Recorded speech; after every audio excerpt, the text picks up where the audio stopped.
Good evening, all. And today we are going to see the topic consumer surplus, which will be included in the chapter 2. Okay, demand theory of demand and supply. La chapter 2 unit 2 உள்ள consumer surplus. Okay, அந்த concept இன்னைக்கு பார்க்கலாம். So consumer surplus அப்படின்னா இதுக்கப்புறம் நம்ம பார்க்க போறது எல்லாமே வந்து பாத்தீங்க அப்படின்னா consumer surplus, indifference curve and indifference map analysis, consumers equilibrium இது எல்லாமே பார்த்தோம் அப்படின்னா theory of consumer behavior. consumer யாரு அப்படின்னா we are the final consumer. Okay, so நம்மளுடைய behavior வந்து எப்படி இருக்கும் மார்க்கெட்ல at different prices, டிஃப்ரெண்ட் சிச்சுவேஷன்ஸ்ல வந்து கன்சியூமர் எப்படி பிஹேவ் பண்ணுவான்.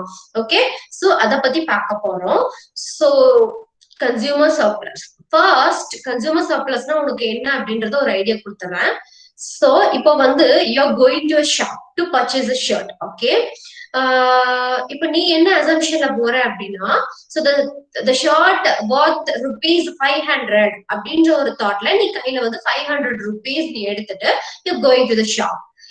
அங்க போய் ஷாப்கீப்பர் கிட்ட கேக்குறோம், சோ எனக்கு அந்த ஷர்ட் வேணும் அப்படின்னு சொல்லி கேக்குறா. So at the time of you pay, so அவர் சொல்றாங்க ஷர்ட் வந்து ஒன்லி 250 rupees தாங்க. சோ இந்த பேலன்ஸ் 250 rupees சொல்லிட்டு உன் கையில கொடுத்துட்றாங்க. சோ அப்ப நீ உனக்கு வந்து அந்த இடத்துல வந்து ஒரு ஒரு என்ன சொல்றது, ஒரு ஹாப்பினஸ் கிடைக்கும். ஓகே, நம்ம 500 rupees நினைச்சிட்டு போனோம், பட் ஆக்சுவல் காஸ்ட் வந்து 250 தான். சோ அப்ப எக்ஸ்ட்ரா நமக்கு 250 கிடைச்சிருக்கு அப்படின்னு we will happy இல்லையா? சோ எல்லா விஷயத்திலுமே இதுன்னு கிடையாது, சாதாரண ஒரு ஷர்ட்னு கிடையாது. இப்போ நீ வந்து மார்க்கெட்டுக்கு போற, அந்த ப்ராடக்டினுடைய பிரைஸ் வந்து இவ்வளவுதான் இருக்கும் அப்படின்னு உன்னால அந்த ப்ராடக்ட்டுக்கு எவ்வளவு கொடுக்க முடியும் அப்படின்னு நீ ஒரு பிரைஸ் அஸ்யூம் பண்ணி வச்சிருக்க. But the actual price is another. Okay, so அப்போ அதுல இருந்து உனக்கு வந்து ஒரு எக்ஸ்ட்ரா சாட்டிஸ்பாக்சன் கிடைக்குது. ஓகே, சோ அப்போ the extra satisfaction of a consumer is called consumer surplus. Okay, so இதுல பெருசா நீ யோசிக்கிறதுக்கு ஒண்ணும் இல்ல. Extra satisfaction derived from a good is called consumer surplus. Okay, the next we will move to the session. The concept of consumer surplus was propounded by Alfred Marshall.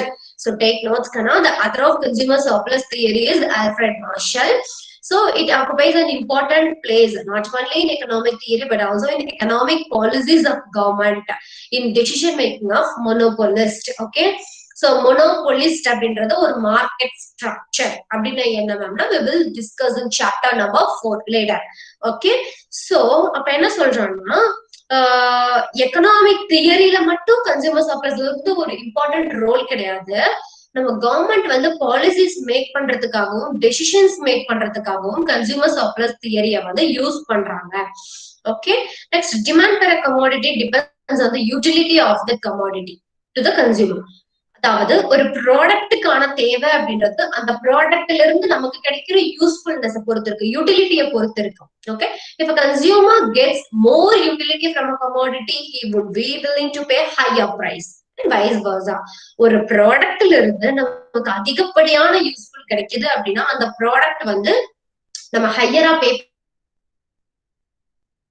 பண்ண ரெடியா இருக்கும். Okay, ப்ராடக்ட்ல இருந்து நமக்கு வந்து யூஸே இல்ல, லெஸ் யூஸ் அப்படின்னா we won't give higher price for that product, we just pay lesser. Okay, so that's சொல்றோம். It has been that consumers generally are ready to pay more for certain goods than what they actually pay for them. So இப்ப என்ன சொல்றான், சில கூட்ஸுக்கு consumer is already ready to pay more. ஓகேயா, actual price விட அவன் அதிகமா கொடுக்கறதுக்கு ரெடியா இருக்கான். எப்போனா when he is get maximum utility from that product, அந்த ப்ராடக்ட்ல இருந்து அவனுக்கு அதிகப்படியான யூட்டிலிட்டி கிடைக்குது அப்படின்னா he is ready to pay more for that good. Okay, this extra satisfaction which a consumer gets from their purchase of a good is called by Marshall as a consumer surplus. Okay, நான் சொன்னது அதேதான். So that extra satisfaction derived from the commodity is called consumer surplus. Okay, so take notes, Kana. Ready, go. Okay,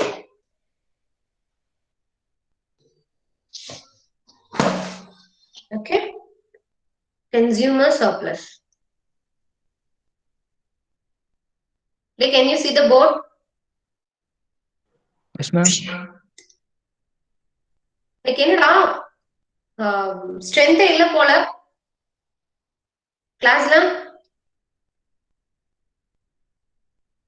ஏண்டா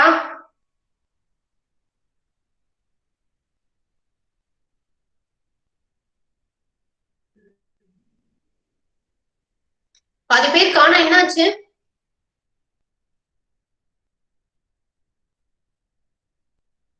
டேய் வாய் திறக்கடா வழக்கமான வரவங்க present, புதுசா ஒருத்தர் வரலைங்க ma'am. Okay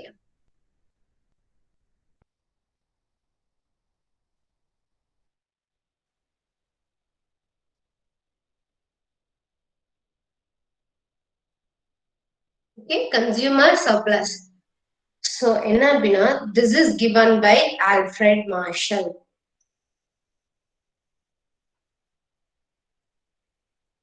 Alfred Marshall. Okay, so author வந்து Alfred Marshall. Next, the extra satisfaction. Extra புரியுதாடா handwriting? Yes, ma'am. Yes, ma'am. The extra satisfaction of a consumer drives is called consumer surplus.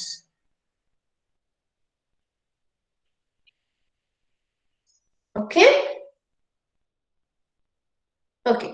So this concept plays an important role in economic theory as well as decision making and economic policies of government. So this plays important role. This theory plays an important role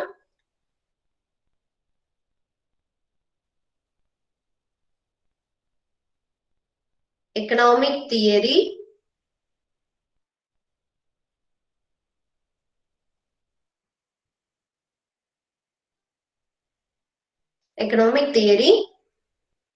economic policies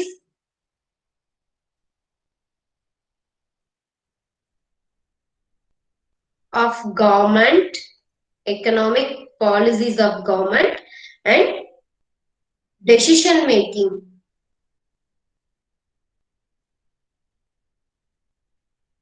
Decision making of monopolist.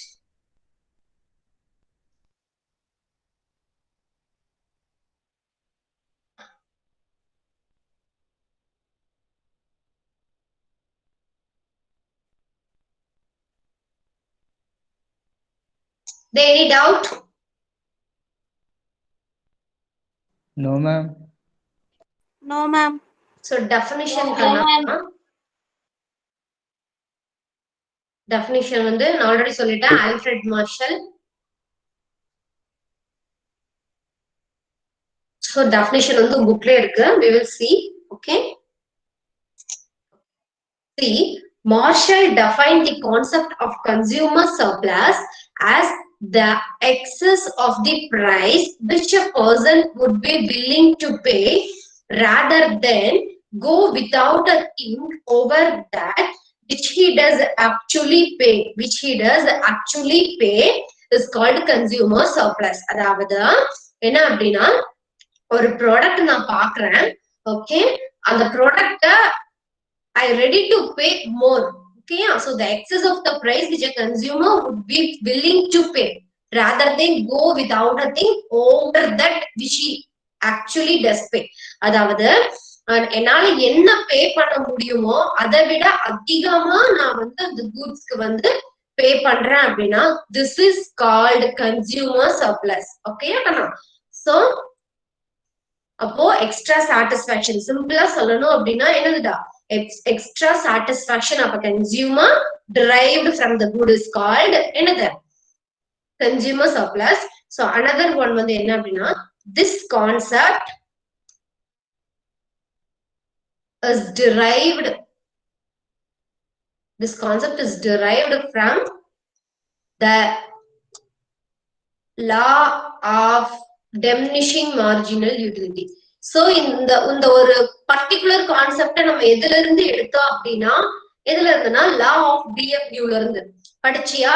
ஒரு ப்ராடக்ட்ல இருந்து utility அதிகமா கிடைக்குது அப்படின்னா is ready to pay more. Okay, ஒரு கமாடிட்டில இருந்து நமக்கு யூட்டிலிட்டி அதிகமா கிடைக்குது அப்படின்னா is not ready to pay more for lesser satisfaction. அப்போ அந்த இடத்துல இன்னொரு விஷயம் என்ன தெரியுது, அதிகமான யூட்டிலிட்டி கிடைக்கிற கூட்ஸ்க்கு is ready to pay more. Okay, extra satisfaction கிடைச்சதுன்னா is ready to pay more, lesser satisfaction கிடைக்குதுன்னா is not ready to pay more. So அதான் சொல்றாங்க. So diminishing marginal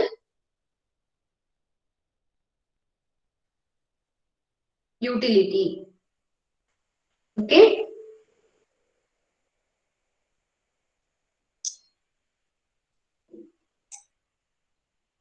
okay.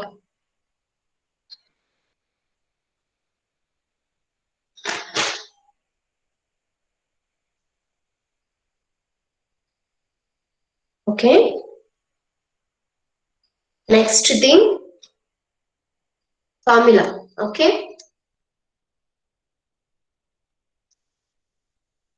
Consumer surplus. CS stands for consumer surplus. அதாவது potential price minus actual price. Okay. Potential price minus actual price. Ma'am, potential price na enna appadina, potential price is the price which the consumer is able to pay. Okay va? So idu enna appadina, potential price appadina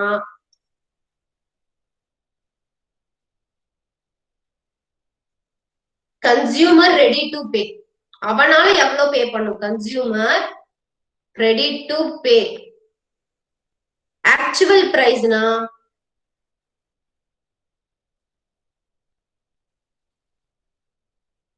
actual market price. Okay டா, ஆக்சுவலா மார்க்கெட்ல என்ன பிரைஸோ so அதுதான் வந்து என்ன அப்படின்னா actual price அப்படின்னு சொல்லி சொல்லுவாங்க. ஃபார் எக்ஸாம்பிள், நீ வந்து ஒரு மார்க்கெட்டுக்கு போற, அங்க வந்து பொட்டன்ஷியல் பிரைஸ் நீ வந்து என்ன அப்படின்னா உன்னால அந்த ஷர்ட்டுக்கு எவ்வளவு கொடுக்க முடியும்னா 500 ரூபாய் வரும் நீ நினைச்சிட்டு போற. பட் ஆக்சுவல் பிரைஸ் வந்து okay one shirt, okay one ஷர்ட்டோட விலை வந்து பொட்டன்ஷியல் பிரைஸ் வந்து 500, பட் ஆக்சுவல் பிரைஸ் வந்து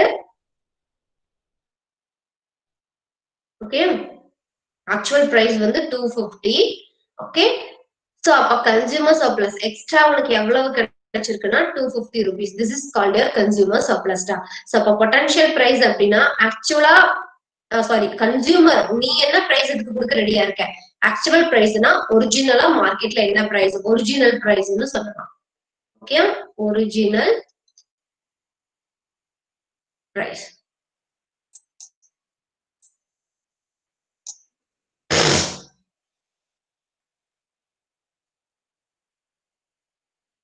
okay,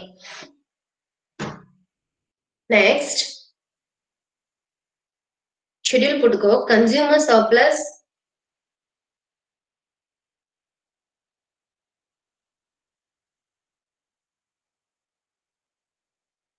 schedule. Okay,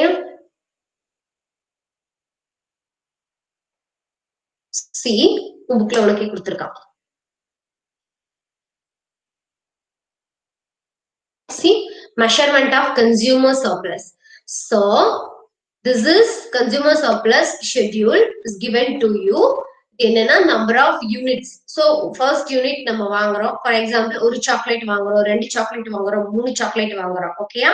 So this is marginal utility, which means அந்த ப்ராடக்ட்ல இருந்து உனக்கு கிடைச்ச யூஸ்ஃபுல்னஸ். அப்படியும் இல்லைன்னா பொட்டன்ஷியல் பிரைஸ் எழுதிக்கோ மேல.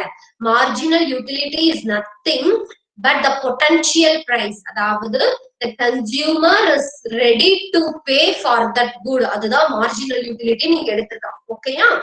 this is price. Price is actual market price. ஓகேயா? this is consumer surplus. அதாவது ஒரு யூனிட் வாங்குறேன், அந்த ப்ராடக்ட்டுக்கு நீ கொடுக்க ரெடியா இருக்கிறது 30 ரூபாய், ஆக்சுவல் பிரைஸ் 20 ரூபாய், 30 minus 20 is 10. அப்போ எக்ஸ்ட்ராவா உனக்கு 10 rupees கையில கிடைச்சிருக்கு. This is your consumer surplus. ஓகேவா? சோ இதுல எல்லாம் பாத்தீங்கன்னா உனக்கு வந்து அந்த டேபிள் காலமோட எக்ஸ்பிளனேஷன்ஸ் கொடுத்திருப்பா. This is just theory or story. இது நீயே படிச்சா புரியும். ஓகேயா? So and this is your diagram. So diagram நான் உனக்கு சொல்லித்தரேன். See,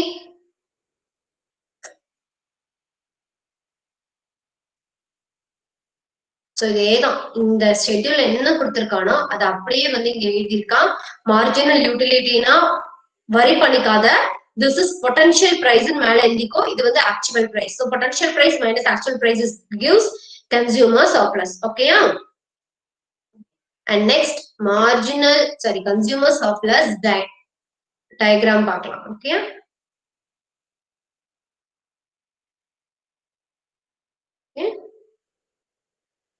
This is 0, x-axis and y-axis. Okay, so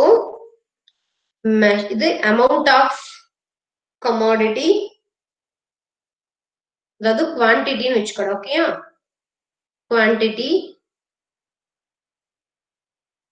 இங்க வந்து price, measuring price and potential price, அதாவது marginal utility.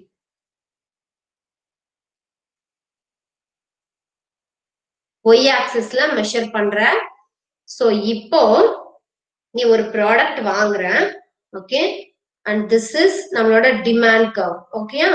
this is உன்னோட மார்க்கெட் டிமாண்ட் கர்வ். இப்போ இந்த ப்ராடக்ட்டுக்கு நீ வந்து என்னன்னா மார்க்கெட்டுக்கு போற.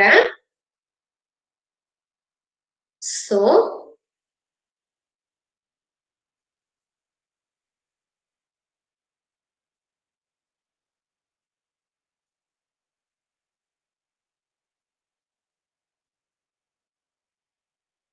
ஃபர்ஸ்ட் வந்து ஈக்விலிபிரியம் பாயிண்ட் வந்து மார்க் பண்ணிக்கோ. ஓகேயா? சோ கன்சியூமர் சர்ப்ளஸ் வந்து this price is called equilibrium price. ஓகேவா? இது equilibrium price. இந்த பிரைஸ்ல is ready to buy this quantity. So அப்போ இது வந்து equilibrium quantity, equilibrium price. ஓகேயா? சோ அப்போ இது price, OP stands for price and OQ stands for quantity. ஓகேயா? இங்க என்ன அப்படின்னா கன்சியூமர் மார்க்கெட்டுக்கு போறான். அவன் எவ்வளவு நினைச்சிட்டு போறான் பிரைஸ், இவ்வளவு OQ level of quantity, அதாவது for OQ level of quantity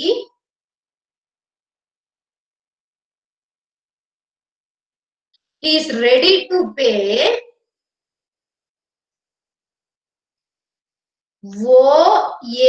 OAEQ. ஓகேயா? OAEQ level of price வந்து is ready to pay. அதாவது see இவ்ளோ level of price நம்ம நினைச்சிட்டு போறோம். ஓகேயா? for this quantity he is ready to pay. இங்க இருந்து இவ்ளோ this much of price, OA level of price is ready to pay. but the actual price பார்த்தேன்னா market price பார்த்த அப்படின்னா OP தான் actual price. So OPEQ, but the actual price is OPEQ. அப்போ OAEQ ல இருந்து OPEQ லெஸ் பண்ணோம்னா நமக்கு கிடைக்கிற ஏரியா பேரு APE, அதாவது இந்த ஏரியா. ஓகேயா? நான் அகைன் சொல்றேன். ஓகேயா? அதாவது ஒரு பர்டிகுலர் ப்ராடக்ட் நீ வாங்குற. ஓகேயா? டயக்ராம் கரெக்டா வரல. இது டிமாண்ட் கர்வ். ஓகே, இது ஈக்விலிபிரியம் பிரைஸ், இது equilibrium quantity, this is equilibrium point. So இவ்ளோ லெவல் ஆஃப் குவான்டிட்டிக்கு கன்சியூமர் வந்து OA லெவல் பிரைஸ் நினைச்சிட்டு போறான். பட் ஆக்சுவல் பிரைஸ் வந்து OP. சோ அப்போ இதுல இருந்து நீ இத லெஸ் பண்ணிட்டேன்னா உனக்கு கிடைக்கிறது இந்த ஏரியா. சோ அப்போ உனக்கு கிடைச்ச consumer surplus, total consumer surplus வந்து இந்த ஏரியா தான் உன்னோட total consumer surplus. Okay, so go and check your diagram. See, okay, this is your consumer surplus. You are ready to pay O, Y or Q, but the actual price OP or Q. In the total in the square list பண்ணேனா இந்த rectangle கிடைக்கும். Okay, sorry, இந்த triangle கிடைக்கும். ஓகேடா. So இதுதான் இங்க வந்து உங்களுக்கு explain பண்ணிருக்கான், வேற ஒண்ணும் இல்ல. ஓகே, சோ எக்ஸ் ஆக்சிஸ்ல வந்து margin amount of commodity, y ஆக்சிஸ்ல marginal utility and price of the commodity. So இதுக்கு எவ்வளவு he is ready to pay and actual price எவ்வளவு. சோ பேலன்ஸ் scheduled ஏரியா வந்து கன்சியூமர் சர்ப்ளஸ். இங்க கொடுத்திருக்கான் பாரு, the consumer derives extra utility equal to DPR which is nothing but consumer surplus. Okay, the next வந்து limitations.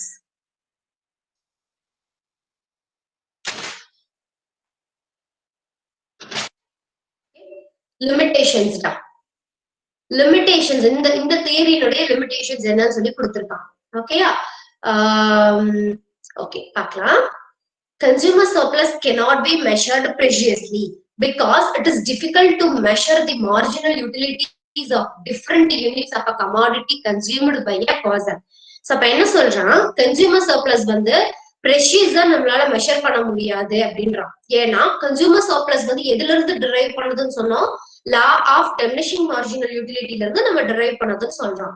But law of TMU என்ன சொல்லுது, same units of commodity தான் வந்து நம்ம consume பண்ணணும், டிஃப்ரெண்ட் யூனிட்ஸ் வந்து இங்க கன்சியூம் பண்ணக்கூடாதுன்னு அசம்ஷன்ல சொல்லுது. அப்போ இங்க வந்து பார்த்தோம்னா டிஃப்ரெண்ட் யூனிட்ஸ் தான் நம்ம கன்சியூம் பண்ண முடியும், ஒரே மாதிரி யூனிட்ஸ் நம்ம கன்சியூம் பண்ண முடியாதுன்னு சொல்லி சொல்றோம்.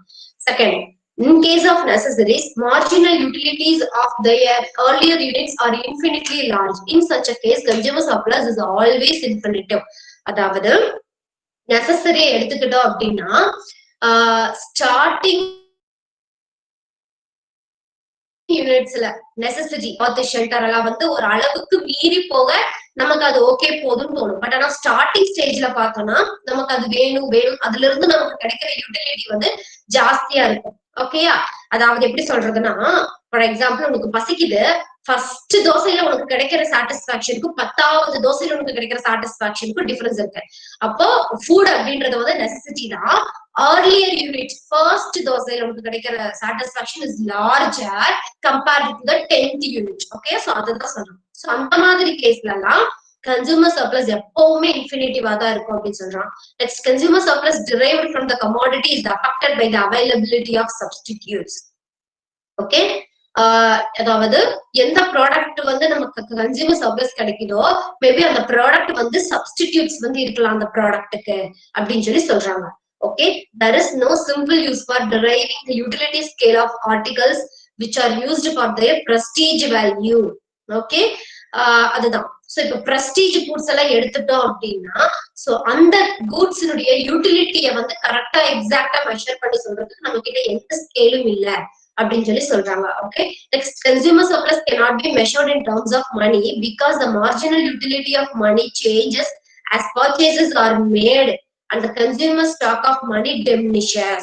சோ என்ன சொல்றான், கன்சியூமர் சர்ப்ளஸ்ல மானிட்டரி டேர்ம்ஸ்ல வந்து மெஷர் பண்ணி சொல்ல முடியாது. ஆனா ஆக்சுவலி அவங்க வந்து ருபீஸ்ல கொடுத்திருக்கான், பட் நமக்கு கிடைக்கிற சாட்டிஸ்பாக்சன்ல மணில வந்து அளவு சொல்ல முடியாது. அது ஏன்னா because it is psychological feeling இல்லையா. ஒரு ப்ராடக்ட்ல எனக்கு கிடைச்ச சாட்டிஸ்பாக்சன் இருக்கு, அதை நான் மனசார எப்படி ஃபீல் பண்றதுல இருக்கு, அதை மணி டேர்ம்ஸ்ல வந்து என்னால சொல்ல முடியாது. அப்ப வந்து ஏன் அப்படின்னா எதனால சொல்ல முடியாதுன்னா, மணியினுடைய மார்ஜினல் யூட்டிலிட்டி மாறிட்டே இருக்கும். நம்ம எப்போ பர்ச்சேஸ் பண்றோமோ அப்ப நம்ம மணியினுடைய அளவு கம்மியாகிக்கிட்டே இருக்கும்.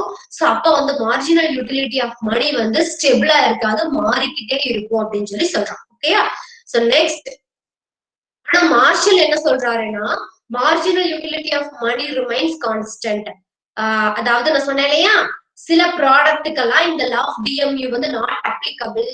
மியூசிக், மணி, ஹாபிஸ் இதெல்லாம் கேட்க அடிஷனல் யூனிட் எடுத்துக்க extra satisfaction will not decreasing will increasing ன்னு சொல்றாரு marshal.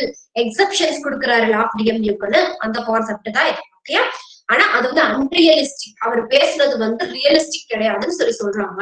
The concept can be affected only if it is assumed that utility can be measured in terms of money or otherwise. Okay, many modern economists believe that this cannot be done. அதாவது இந்த concept வந்து என்ன சொல்றாங்கன்னா வந்து monetary டேர்ம்ஸ்ல தான் நம்மளால measure பண்ண முடியும் அப்படின்னு சொன்னதுனாலதான் இந்த கான்செப்ட் எடுத்துக்கிட்டாங்க. ஆனா ஆக்சுவலா அப்படி பண்ண முடியாது. நமக்கு கிடைக்கிற சாட்டிஸ்பாக்சனை மணி வேல்யூல சொல்லி எல்லாம் யாருக்கும் புரிய வைக்க முடியாதுன்னு சொல்லி சொல்றாங்க. Okay, next importance of practical applications. அதாவது கன்சியூமர் சர்ப்ளஸ் எங்கெல்லாம் நம்ம அதிகமா யூஸ் பண்றோம். Okay, important area, applicable area இந்த கன்சியூமர் சர்ப்ளஸ் அப்படின்றது. Consumer surplus is a measure of the welfare that people gain from consuming the goods and services. So, ஒரு particular product நம்ம consume பண்ணும்போது அதுல இருந்து கிடைக்கிற ஒரு welfare. It is very important to business firm to reflect on the amount of consumer surplus enjoyed by different segments of their consumers, because consumers who perceive large surplus are more likely to repeat their purchase. அதாவது என்ன சொல்றான், சில business ஃபர்ம்ஸ்க்கெல்லாம் இது வந்து ரொம்ப important to measure the consumer surplus enjoyed by their consumer for their product. அவங்க மார்க்கெட்ல launch பண்ற ப்ராடக்ட்டுக்கு எவ்வளவு கன்சியூமர் சர்ப்ளஸ் அவங்க கன்சியூமர்ஸ் என்ஜாய் பண்றாங்கன்றது they have to measure. Because அப்பதான் ஒரு ப்ராடக்ட்டை நான் வாங்கும் போது அதுல இருந்து எக்ஸ்ட்ரா சாட்டிஸ்பாக்சன் எனக்கு கிடைக்குதுன்னா தான் நான் என்னோட பர்ச்சேஸ் வந்து ரிப்பீட் பண்ணிக்கிட்டே இருப்பேன். ஓகே, சோ அதான் சொல்றேன். Next, understanding the nature and extent of surplus can help the business managers make better decisions about setting prices. So, consumer surplus என்ற கான்செப்ட தெரிஞ்சுக்கிட்டாதான் people attract பண்றது மாதிரியான prices எப்படி செட் பண்றதுன்னு they have to know. Okay, next, if a business can identify group of consumers with a different elasticity of demand within their market, the market segments which are willing and able to pay higher prices for the same wait kana okay, so pay higher prices for the same product, then the firms can profitably use price discrimination. அதாவது என்ன சொல்றானா, அவங்களோட group of consumers வந்து அவங்க வந்து identify பண்ணிட்டாங்க. அதாவது எந்த ப்ராடக்ட்டுக்கு டிஃப்ரெண்ட் எலாஸ்டிசிட்டி ஆஃப் டிமாண்ட் இருக்கு மார்க்கெட்ல. அதாவது அப்படின்னா என்னன்னா, எந்த ப்ராடக்டினுடைய பிரைஸ் கொஞ்சோண்டு மாறினாலும் அதனோட டிமாண்ட் வந்து நிறைய அஃபெக்ட் ஆகுது அப்படின்றத அவங்க தெரிஞ்சுக்கிட்டாதான், அந்த group of people, group of consumers வந்து பிசினஸ் மேன் தெரிஞ்சுக்கிட்டாதான் எந்த ப்ராடக்ட்டுக்கெல்லாம் அவங்களால ஹையர் பிரைஸ் வந்து கொடுக்க முடியும், அதே சேம் ப்ராடக்ட்டுக்கு அவங்களால ஹையர் பிரைஸ் கொடுக்க அவங்க ரெடியா இருக்காங்க அப்படின்னு சொல்லி அவன் தெரிஞ்சுக்க முடியும். அப்பதான் அவன் வந்து பிரைஸ் டிஸ்கிரிமினேஷன் வந்து அடாப்ட் பண்ண முடியும். மேம், பிரைஸ் டிஸ்கிரிமினேஷன் அப்படின்னா என்னன்னா, setting different prices for different sets of consumers. Example, அதாவது இத பத்தி பிரீஃபா வந்து சாப்டர் 4ல பார்க்கலாம், மார்க்கெட் ஸ்ட்ரக்சர்ல. உனக்கு ஒரு குட்டி ஸ்டோரி மட்டும் சொல்லிடுறேன். ஃபார் எக்ஸாம்பிள், இப்போ வந்து நமக்கு தெரிஞ்ச ஃபேமிலி டாக்டர் இருக்காங்க, நம்ம உடம்பு சரியில்லைன்னு போறோம். அங்க போனா you are a family consultant to your doctor, so the price is lesser compared to other patients. ஏன்னா உங்களுக்கு you are well known person to him, so அப்ப வந்து is not need to, you no need to என்ன சொல்றது, charge higher prices. உங்ககிட்ட இருந்து அவர் வந்து அதிகமா பிரைஸ் சார்ஜ் பண்ணணும்ன்ற அவசியம் கிடையாது. ஏன்னா நீ வந்து அவருக்கு ரொம்ப தெரிஞ்ச பர்சன், உன்னோட ஃபேமிலி டாக்டர். சோ பிரைஸ் வந்து உங்களுக்கு கம்பேர்டு டு லோயரா தான் இருக்கும் மற்ற பேஷண்ட்ஸ்க்கு. So this is called price discrimination, charging different prices for different sets of consumers. புவருக்கு ஒரு மாதிரியான பிரைசஸ், ரிச் பீப்புளுக்கு ஒரு மாதிரியான பிரைசஸ். அதை தெரிஞ்சுக்கிட்டாதான், கன்சியூமர் சர்ப்ளஸ் கான்செப்ட் தெரிஞ்சுக்கிட்டாதான் எந்த குரூப் ஆஃப் பீப்புள்ஸ் சேம் ப்ராடக்ட்டுக்கு ஹையர் பிரைஸ் வச்சாலும் இந்த ப்ராடக்டை வாங்குவாங்கன்னு அவனுக்கு தெரியும். Okay, next, large scale investment decisions involve cost benefit analysis which takes into account the extent of consumer surplus which the projects may fetch.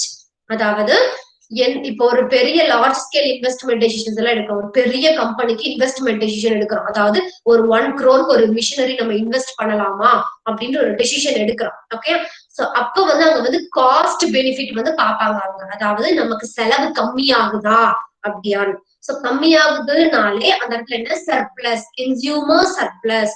Okay, so அப்ப வந்து எந்த அளவு கன்சியூமர் சர்ப்ளஸ் வந்து அவங்க வந்து எக்ஸ்பெக்ட் பண்றாங்கன்றது தெரிஞ்சுக்கிறதுக்கு இந்த தியரி வந்து யூஸ் ஆகுது. Okay, next, consumer surplus is also important when a firm consider raising its products prices. Consumer who enjoyed only a small amount of surplus may no longer will be willing to buy product at the higher prices. Okay, so அப்ப என்ன சொல்றான் அப்படின்னா, so consumer surplus is also important when a firm considers raising its product prices. Okay, அதாவது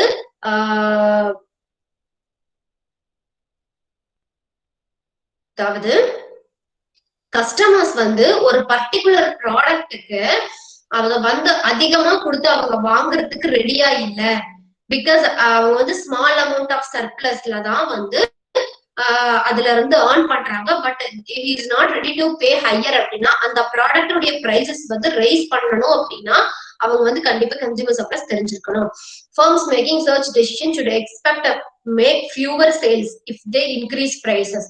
so அப்படி இருக்கிற ப்ராடக்ட்டுக்கு தெரிஞ்சுக்கிட்டே consumer வந்து இந்த ப்ராடக்ட் வந்து அதுல இருந்து நம்ம கன்சூமர் சர்ப்ளஸ் வந்து பிரைஸ் ஹையர் பண்ணா அதுல இருந்து அவனுக்கு வர சர்ப்ளஸ் வந்து கம்மியா தான் இருக்கும். So he is not ready to buy அப்படின்றத தெரிஞ்சுக்கிட்டோம் ப்ராடக்ட் பிரைஸ் ரைஸ் பண்ணா அப்படின்னா என்ன பண்ணலாம், அவனுக்கு வந்து சேல்ஸ் ஆகாது. பிகாஸ் வந்து consumer is not ready to pay more for lesser satisfaction. Okay.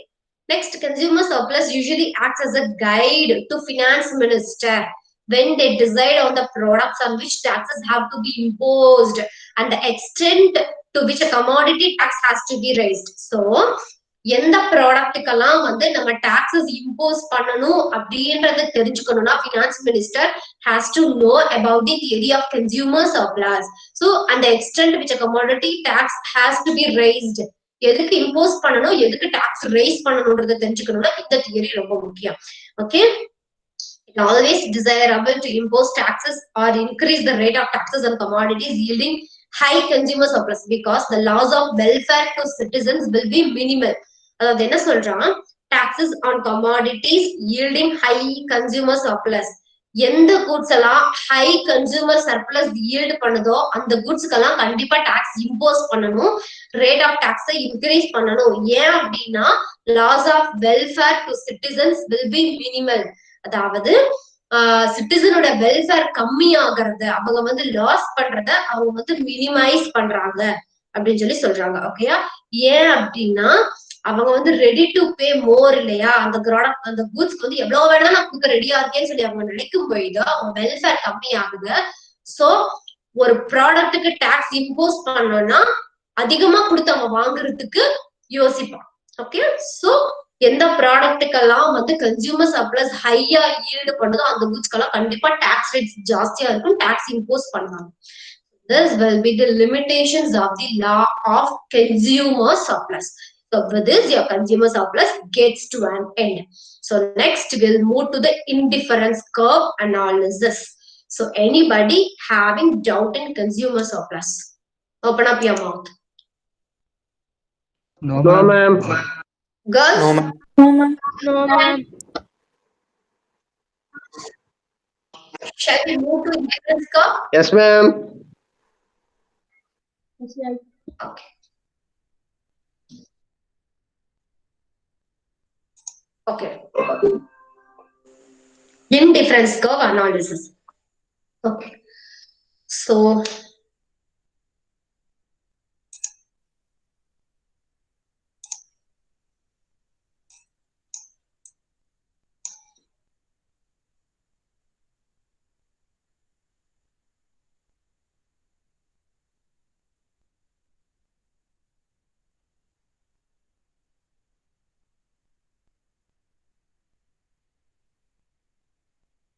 yeah.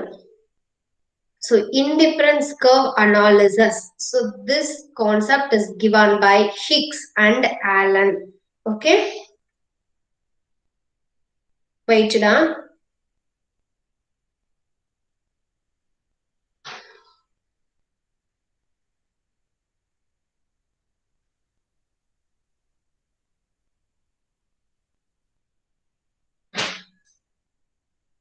So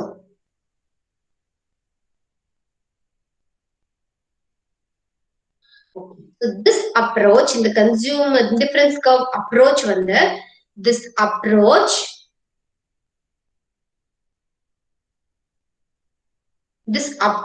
to consumer behavior is based on consumer preference.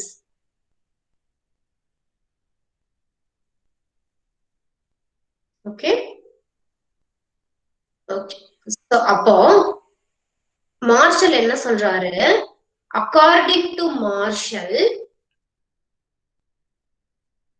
they take notes. According to Marshall, utility அப்படின்றது, utility is a psychological phenomenon, psychological concept. Okay, and it cannot be measured.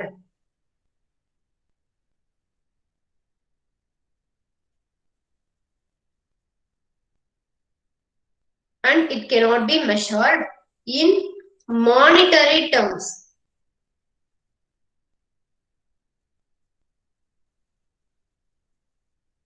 Monetary terms. So,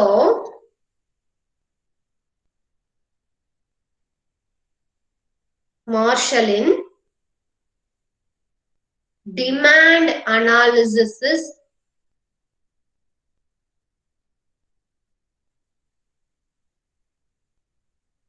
based on the cardinal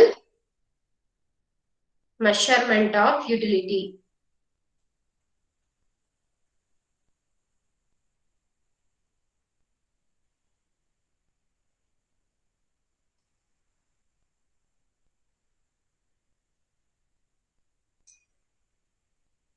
So என்ன சொல்றாங்க அப்படின்னா, indifference curve approach அப்படின்றது, so consumer behavior, okay, this is also kind of consumer behavior based on consumer preference. அதாவது எதுக்கு அவன் அதிக முக்கியத்துவம் கொடுக்கறான், preference, அவன் எதுக்கு first preference கொடுக்கறான் அப்படின்றத பேஸ் பண்ண ஒரு தியரி.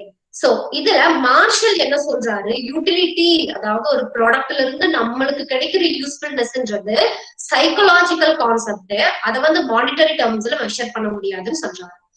சோ அப்ப மார்ஷலுடைய demand analysis is based on cardinal measurement of utility. அதாவது கார்டினல் பிரின்சிபல்னா, அதாவது நம்ம வந்து என்ன சொல்றது, குவான்டிடேட்டிவ் யூட்டிலிட்டி இஸ் குவான்டிடேட்டபிள், அதாவது யூட்டிலிட்டியை நம்மளால மெஷர் பண்ண முடியும் அப்படின்னு சொல்லி அவர் சொல்றாரு. கார்டினல்னா அதுதான், நம்பர் பண்ண முடியும், நம்மளால நம்பர்ஸால ஐடென்டிஃபை பண்ண முடியும் சொல்றாரு. ஓகே ஓகே பட் ஆனா but according to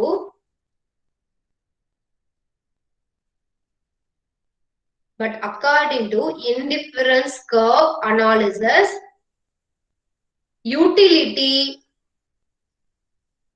cannot be measured.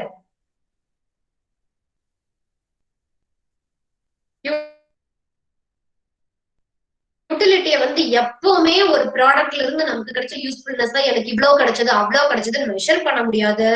But it can only be ranked or ordered. அப்ப என்னதான் பண்ண முடியும், நம்மளால மெஷர் பண்ண முடியாது, cannot be measured, can be ranked or ordered. அதாவது நம்மள மானிட்டரி டேர்ம்ல வந்து எனக்கு இந்த ப்ராடக்ட்ல இருந்து 10 ரூபாய் அளவு யூஸ்ஃபுல்னஸ் கிடைச்சது, 20 ரூபாய் அளவு கிடைச்சது, அந்த மாதிரி நம்மளால மெஷர் பண்ணி சொல்ல முடியாது. வேணா நம்ம ஆர்டர் பண்ணலாம், இல்ல ரேங்க் கொடுக்கலாம், எனக்கு இதுதான் ஃபர்ஸ்ட், இது செகண்ட், இது தேர்ட், அந்த மாதிரி நம்ம ஆர்டர் பண்ணலாம், ரேங்க் பண்ணலாமே தவிர மெஷர் பண்ண முடியாது. ஓகே அப்படின்னு சொல்லி சொல்றாங்க. So therefore ordinal concept based on preference compared with the Marshallian approach of cardinality. So அப்ப இது என்ன, அப்ப வந்து இது வந்து cardinal measurementனா, this is ordinal measurement. Ordinal measurement of utility எது, indifference curve analysis. ஓகேடா?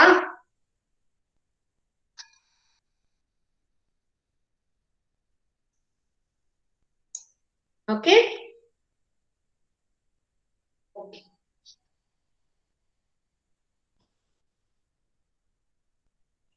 So meaning.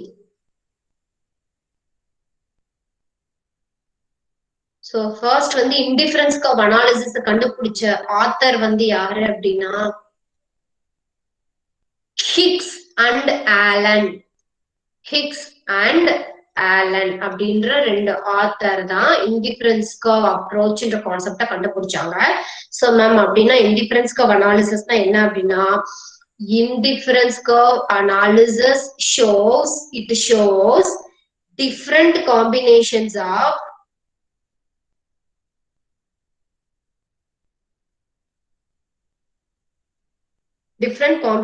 of two goods which gives the consumer an equal satisfaction.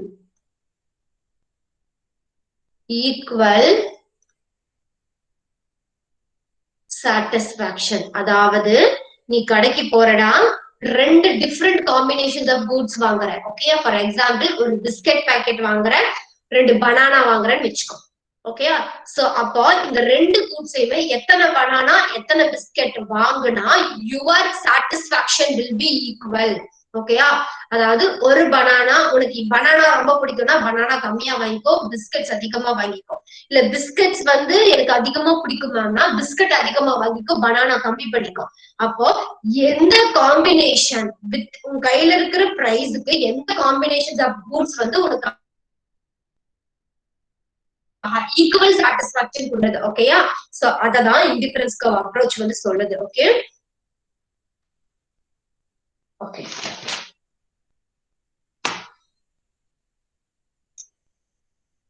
see, இதெல்லாம் ஆல்ரெடி உனக்கு நான் எக்ஸ்பிளைன் பண்ணிட்டேன்.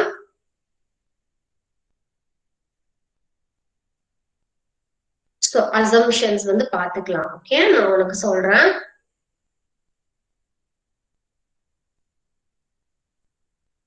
ஓகே, சோ இதெல்லாம் நீ அதை பார்க்கறத கன்ஃபியூஸ் ஆயிடுவேன். நம்ம போர்டுக்கே போயிடலாம்.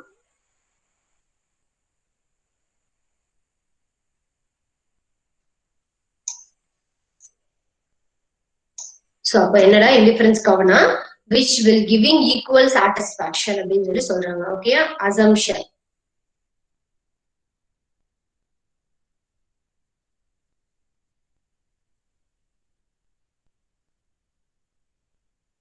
அசம்ஷன்ஸ் அதாவது இந்த தியரிக்கு வந்து சில அசம்ஷன் நம்ம எடுத்துக்கணும். அது வந்து என்ன அப்படின்னு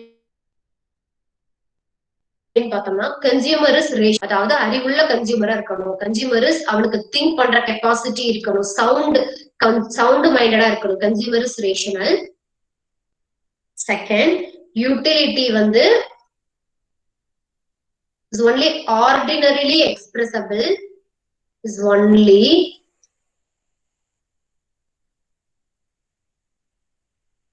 ordinarily expressible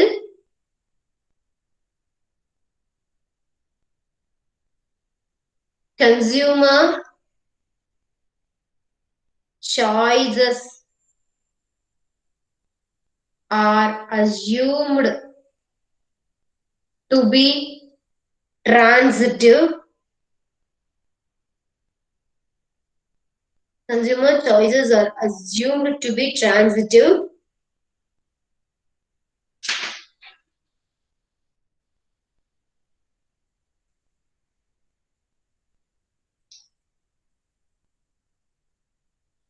Assumed to be transitive. Income remains constant. அவனோட இன்கம்ல எந்த சேஞ்சஸ் இருக்க கூடாது. அதாவது இப்படி எல்லாம் இருந்தாதான் இந்த தியரி கரெக்டா ஒர்க் பண்ணணும் அப்படின்னு சொல்லி சொல்றாங்க. அசம்ஷன் அப்படின்னா என்ன சொல்றது அப்படின்னா, இதெல்லாம் கரெக்டா இருந்தா மட்டும்தான் இந்த தியரி வந்து கரெக்டா ஒர்க் பண்ணும் அப்படின்னு சொல்லி ஒரு ரூல்ஸ் மாதிரி வச்சுக்கோ. ஓகேயா, next price that consumer pay for the commodity. Price இந்த லாவை பொறுத்தளவுக்கு that a consumer price that a consumer pays for a commodity எதை இண்டிகேட் பண்ணுது அப்படின்னா, indicates the level of utility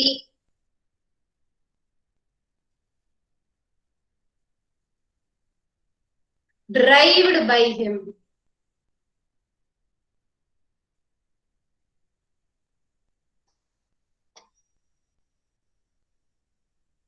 இங்க பாரு, நீ கடைக்கு போறமா, ஒரு ப்ராடக்ட் வந்து உனக்கு பிடிச்சிருச்சு, அந்த ப்ராடக்ட்டுக்கு அவன் கேட்ட பணத்தை கொடுத்து நீ வாங்கிட்ட. அப்ப அந்த ப்ராடக்ட்ல இருந்து உனக்கு கிடைச்ச யூட்டிலிட்டி வந்து என்ன அப்படின்னா, நீ அந்த ப்ராடக்ட்டுக்கு எவ்வளவு பே பண்ணிருக்கியோ அந்த லெவல் வந்து உனக்கு அதுல இருந்து யூஸ்ஃபுல்னஸ் கிடைச்சிருக்குன்னு அர்த்தம். சோ அப்போ as per indifference curve analysis, price that a consumer pays for that commodity indicates the level of usefulness derived by him from that commodity. Okay, so these are all the assumption of indifference curve approach. Okay, so next indifference curve அப்படின்னா என்னன்னு பார்க்கலாம்.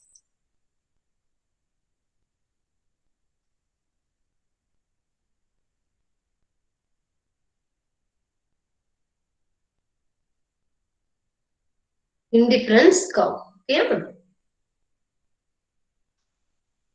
so indifference curve அப்படின்னா என்னன்னா, indifference curve IDC போடண்டா short ஃபார்ம்ல நீ தெரிஞ்சுக்கோ. Okay, இல்லைன்னா ஐசினாலும் இன்டிஃபரன்ஸ் கர்வ், ஐடிசினா indifference curve. Okay, indifference curve is the locus of, ஓகேயா, என்ன அப்படின்னா is the locus of different combinations of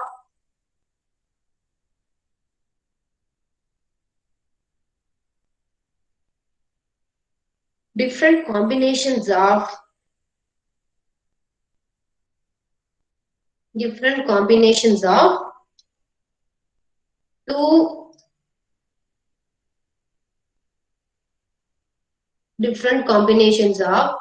two commodities, which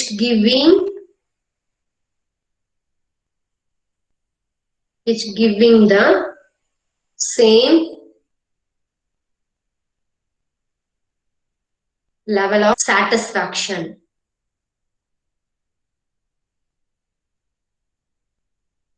Okay, next, and indifference curve IDC IC டா. நீ எப்படியோ நான் IC னே போடுற புக்ல எல்லாம் உனக்கு IC ன்னு கொடுத்திருப்பான், நீ வந்து கன்ஃபியூஸ் ஆயிக்குவ. Okay, so indifference curve is the locus of different combinations of two commodities which giving the same level of satisfaction. And indifference curve is also called as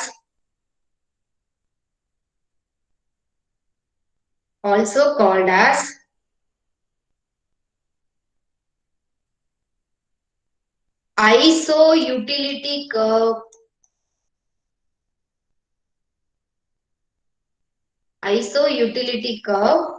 or equal utility curve. தயவு செய்து name எல்லாம் note பண்ணி வச்சுக்கோ. எக்ஸாம்ல 1 மார்க்ல difference curve is otherwise known as iso-utility curve or equal utility curve அப்படின்னு சொல்லி சொல்லுவோம். அதாவது difference curve அப்படின்னா என்ன அப்படின்னா, ரெண்டு டிஃப்ரெண்ட் காம்பினேஷன்ரா. ஒண்ணு நான் சொன்ன மாதிரி வாழைப்பழம் எடுத்துக்கோ, ஒரு பனானா எடுத்துக்கோ, ஒரு ஷர்ட் எடுத்துக்கோ, ஒரு நோட் புக் எடுத்துக்கோ. காம்பினேஷன் கூட்ஸ் வந்து வேற வேறையா இருக்கணும். அந்த ரெண்டுல இருந்துமே ஏதோ ஒரு காம்பினேஷன் எடுத்திருக்க. 2:1, 1:2, 4:3 ஏதோ ஒரு காம்பினேஷன் எடுத்திருக்க. அந்த காம்பினேஷன் வந்து உனக்கு சேம் லெவல் ஆஃப் சாட்டிஸ்பாக்சன் கொடுக்கணும். இப்ப 4 பனானாஸ் எடுத்தாலும் 2 பிஸ்கட்ஸ் எடுத்தாலும் ரெண்டுல இருந்து உனக்கு கிடைக்கிற சாட்டிஸ்பாக்சன் ஈக்குவலா இருக்கணும். சோ அப்ப indifference curve is a locus of different combinations of two commodities which giving the same level of satisfaction. So indifference curve நம்ம என்னன்னு சொல்லலாம்னா iso-utility curve or equal utility curve ன்னு சொல்லலாம். ஓகே, நெக்ஸ்ட் யார் indifference curve வந்து எப்படி இருக்கும்? Okay,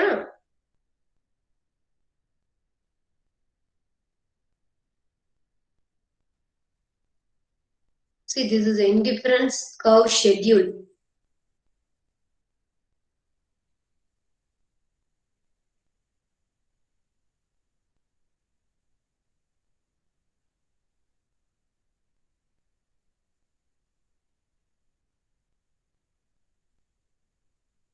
Okay,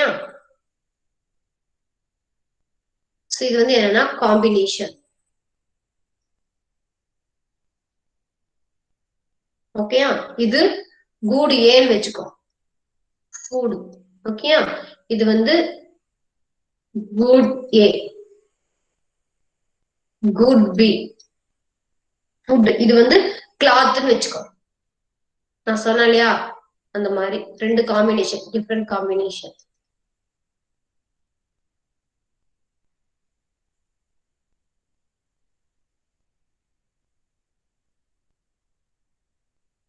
Okay, and this is marginal rate of substitution. அப்படின்னா என்னங்க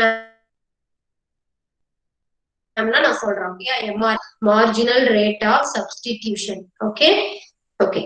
So first வந்து combination A எடுத்துக்கோ, combination B, combination C and combination D.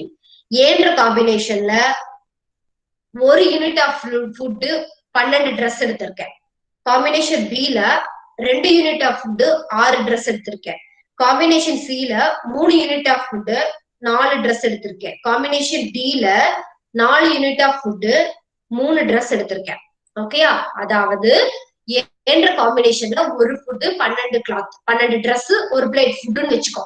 B ல வந்து உங்ககிட்ட இருக்கிற அதே அமௌண்ட்டுக்கு ஃபுட்ல வந்து ஒரு யூனிட் எக்ஸ்ட்ரா ஆக்கிக்கிட்ட, அதனால கிளாத்ல 6 யூனிட் விட்டு கொடுத்துட்டேன். ஓகேயா? சோ அப்ப எம்ஆர்எஸ் அப்படின்றது என்ன அப்படின்னா, குட் ஏவை நீ இன்க்ரீஸ் பண்றதுக்காக ஒரு கூட்ஸ் நீ வந்து அடிஷனல் யூனிட் இன்க்ரீஸ் பண்றதுக்கு இன்னொரு கூட்ஸ் நீ எவ்வளவு விட்டு கொடுக்குறன்ற ரேட்டு தான் மார்ஜினல் ரேட் ஆஃப் substitution. அப்போ என்ன சொல்றது, increasing one more unit of food you have to give up 6 units. அப்போ செகண்ட் யூனிட் இதுக்கு வந்து எம்ஆர்எஸ் நோ, ஃபர்ஸ்ட் யூனிட்க்கு வந்து நோ எம்ஆர்எஸ். செகண்ட் யூனிட்க்கு வந்து பார்த்தோம் அப்படின்னா ஒரு யூனிட் எக்ஸ்ட்ரா எடுக்கிறதுக்கு நீ 6 யூனிட் ட்ரெஸ் விட்டு கொடுத்துருக்கேன். நெக்ஸ்ட் தேர்ட் யூனிட்ல வந்து அதே ஒன் மோர் யூனிட் எக்ஸ்ட் பண்றதுக்கு ட்ரெஸ்ல 2 யூனிட் நீ விட்டு கொடுத்துருக்கேன். 6ல இருந்து 4 வந்துருச்சு. 3 to 4 4 பிளேட் ஃபுட் இப்போ வந்து வாங்கணும்னா ட்ரெஸ்ல ஒரு யூனிட் நீ விட்டு கொடுத்துருக்க. So this is the give up rate தான் வந்து marginal rate of substitution. வேணா எழுதிக்கோ, give up. Okay, give up. So அப்போ என்ன அப்படின்னா இங்க வந்து ஃபுட் good A எடுத்துக்கோ, measuring good A on x axis. ஓகேயா? சோ good A and இங்க வந்து good B. good B வந்து என்னமா இங்க cloth. always measuring good A on x axis, another goods on y axis. இப்போ இந்த ரெண்டு பாயிண்ட் நீ பிளாட் பண்ணி வச்சுக்கோ. ஃபுட்ல வந்து 1, கிளாத்ல வந்து 12. சும்மா வச்சுக்கோ, இங்க 12ன்னு வச்சுக்கோ. நெக்ஸ்ட் ஃபுட்ல வந்து 2, கிளாத்ல வந்து 6. ஓகேயா? நெக்ஸ்ட் ஃபுட்ல வந்து 3, கிளாத்ல வந்து 4. ஃபுட்ல வந்து 4, கிளாத்ல வந்து 3. அப்படின்னா இந்த பாயிண்ட்ஸ் எல்லாம் நீ பிளாட் பண்ணினா உனக்கு கிடைக்கிற ஷேப் வந்து இந்த மாதிரி இருக்கும். So this is your indifference curve. Okay வாடா, நீ வந்து கரெக்டா போட்டுக்கோ. So this is indifference curve. அப்ப இந்த curve எதை வந்து இம்ப்ளை பண்ணுதுன்னா, ரெண்டு கூட்ஸ்லயுமே நீ எந்த காம்பினேஷன்ல வாங்கினாலும் அந்த காம்பினேஷன் வந்து உனக்கு ஈக்குவல் சாட்டிஸ்பாக்சன் தான் கிடைக்குது அப்படின்னு சொல்லி சொல்லுது. சோ இந்த காம்பினேஷன், அதாவது காம்பினேஷன் ஏனாலும் சரி, அதாவது 3 பிளேட் ஃபுட் 4 ட்ரெஸ்னாலும் சரி, ஒரு பிளேட் ஃபுட் 12 ட்ரெஸ்னாலும் சரி, உனக்கு எல்லாமே ஈக்குவல் சாட்டிஸ்பாக்சன் தான் கொடுக்குது. சோ அப்போ indifference curve is it is the locus of different combinations of two commodities giving equal level of satisfaction. So this is the indifference curve and this is the indifference schedule. Okay? So அப்ப indifference curve வந்து எப்படி கிடைக்குது அப்படின்னா, an indifference curve is drawn by plotting the various combinations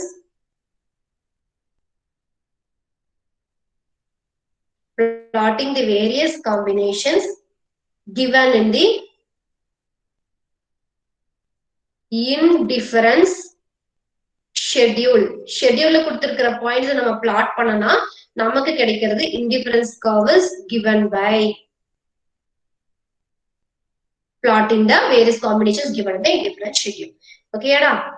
next, so indifference curve வந்து இவ்வளவுதான்டா, முடிஞ்சது. ஓகேயா? indifference curveல next பார்க்க போனல, next indifference map.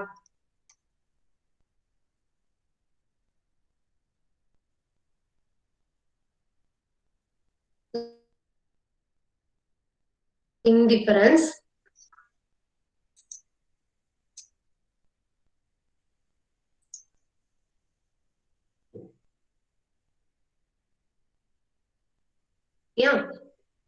indifference curve okay, so it is the locus of different combinations of ரெண்டு காம்பினேஷனோட ஒரே satisfaction சொல்லுது. So இதுவும் வந்து downward sloping curve னு சொல்றோம். இன்டிஃபரன்ஸ் மேப்னா என்னன்னா group of or collection of many indifference curve is noun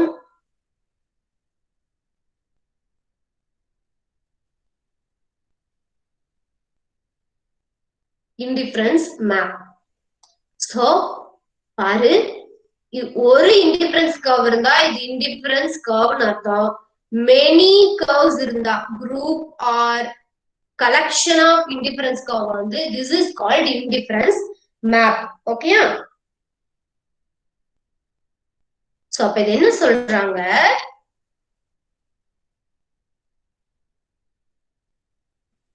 and indifference map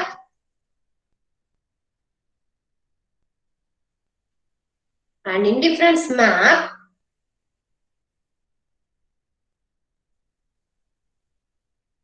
and indifference map represents group or collection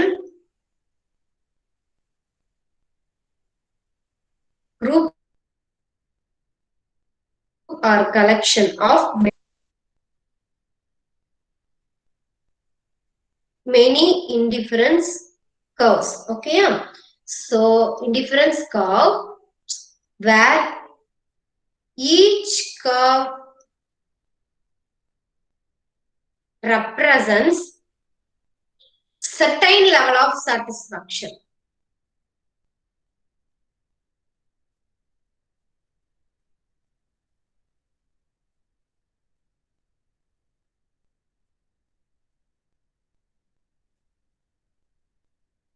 So அப்போ என்ன சொல்றாங்க அப்படின்னா, so indifference map அப்படின்றது group or collection of many indifference curve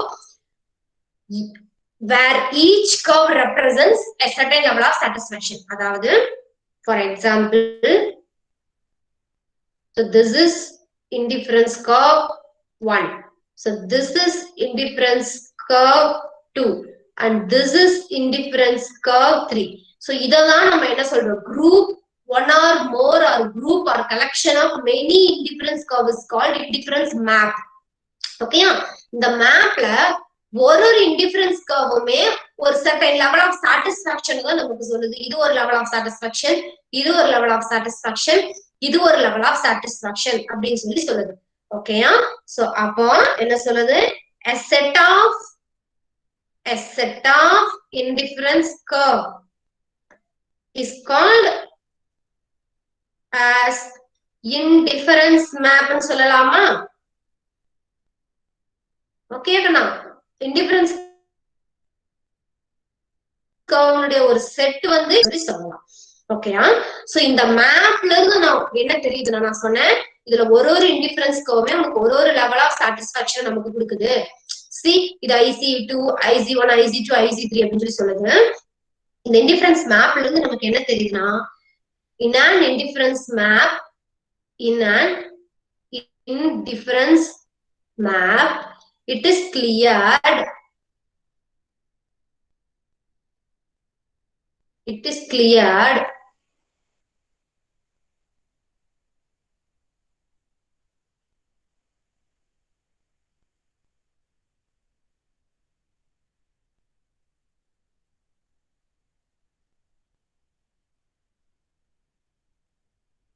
so it is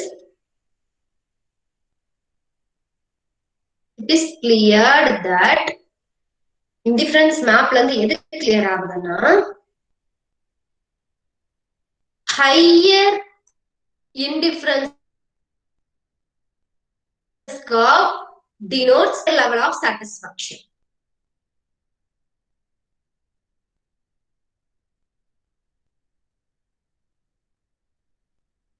Lower indifference curve denotes lower level of satisfaction.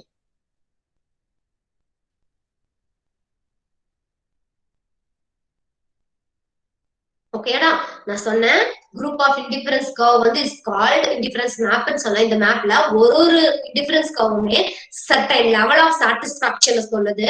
அப்போ இந்த indifference மேப்ல இருந்து நமக்கு என்ன கிளியர் ஆகுதுன்னா, ஹையர் இன்டிஃபரன்ஸ் கர்வ் வந்து நமக்கு ஒரு ப்ராடக்ட்ல இருந்து ஹையர் லெவல் ஆஃப் சாட்டிஸ்பாக்சன் கொடுக்குது, லோவர் இன்டிஃபரன்ஸ் கர்வ் வந்து lower level of satisfaction. But எல்லா கர்வ்லயுமே நம்மளோட சாட்டிஸ்பாக்சன் ஈக்குவல் தான். இந்த காம்பினேஷன்லயும் உனக்கு ஈக்குவல் சாட்டிஸ்பாக்சன் தான், இதுல ஈக்குவல் தான். ஆனா இது ஹையர் லெவல், இது லோயர் லெவல் அப்படின்னு சொல்லி சொல்லணும். ஓகேயா? சோ அப்போ ஆஸ் a ரேஷனல் கன்சியூமரா நம்ம என்ன பண்ணுவோம்? being a rational consumer,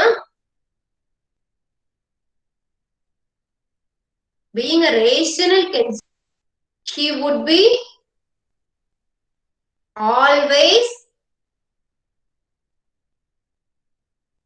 choosing the higher level தான். as a consumer நம்ம எப்பவுமே என்ன பண்ணுவோம்னா higher level of satisfaction தான் வேணும்னு சொல்லி நினைப்போம் இல்லையா? so அப்போ he would be choosing a higher indifference curve to get higher level of satisfaction. okay, higher level or maximum level.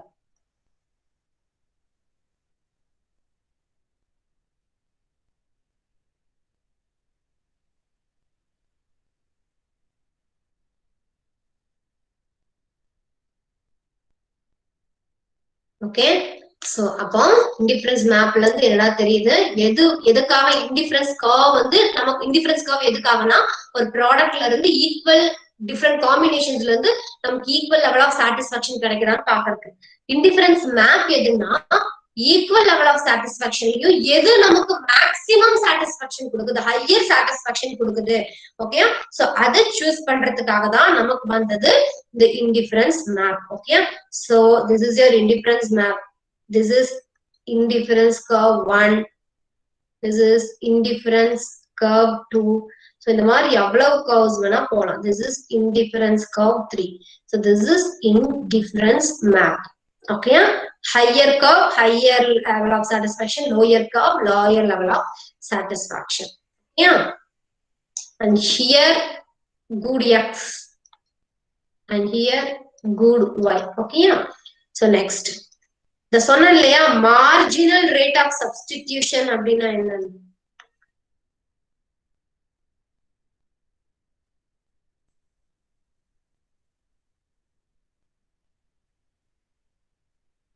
Ma'am அப்படின்னா என்னன்னா, so this is marginal rate of substitution.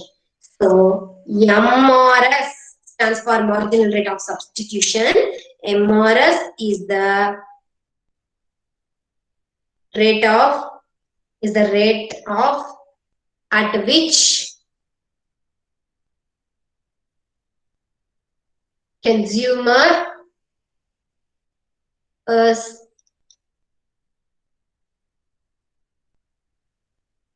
consumer is prepared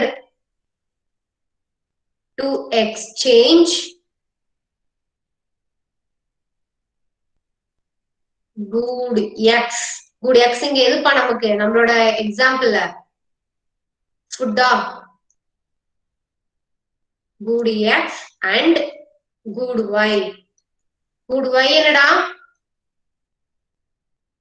cloth ma'am. okay, cloth. இப்ப யார் answer பண்ணது? Dinesh ma'am. Dinesh தவிர மத்த எல்லாரும் தூங்குறாங்க இல்லையா? சோ அப்போ MRS of good x and y formula தெரிஞ்சுக்கூடா. good x and y. okay, MRS for good x and y is equal to marginal utility of good x divided by marginal utility of good y. so ma'am இது என்னன்னா ஒண்ணும் இல்ல, ஒரு formula. இதை தெரிஞ்சு வச்சுக்கோ, எக்ஸாம்ல கேட்கலாம். ஓகே, சோ MRS அப்படின்னா good x and good y அப்படின்றத வந்து எந்த ரேட்ல வந்து நீ சப்ஸ்டிடியூட் பண்ற, எக்ஸ்சேஞ்ச் பண்றதுக்கு நீ ப்ரிப்பேர் ஆகுற. அதாவது உனக்கு more and more unit of food வேணும்னா எவ்வளவு நீ வந்து கிளாத்ல விட்டு கொடுத்துட்டு வர, இல்ல கிளாத்ல உனக்கு அதிகமா வேணும்னா ஃபுட் நீ எவ்வளவு விட்டு கொடுத்துட்டு வர, அந்த கிவ் அப் ரேட் தான் மார்ஜினல் ரேட் ஆஃப் சப்ஸ்டிடியூஷன். அப்போ MRS formula MRS of good x and y என்ன அப்படின்னா marginal utility of good x divided by marginal utility of good y. Okay, so இதுதான்டா எம்ஆர்எஸ் ஃபார்முலா. என்ன சொல்றான், if MRS is falling அப்படின்னா marginal rate of substitution வந்து கம்மியாயிட்டே வருது அப்படின்னா falling அப்படின்னா ஏன், because consumer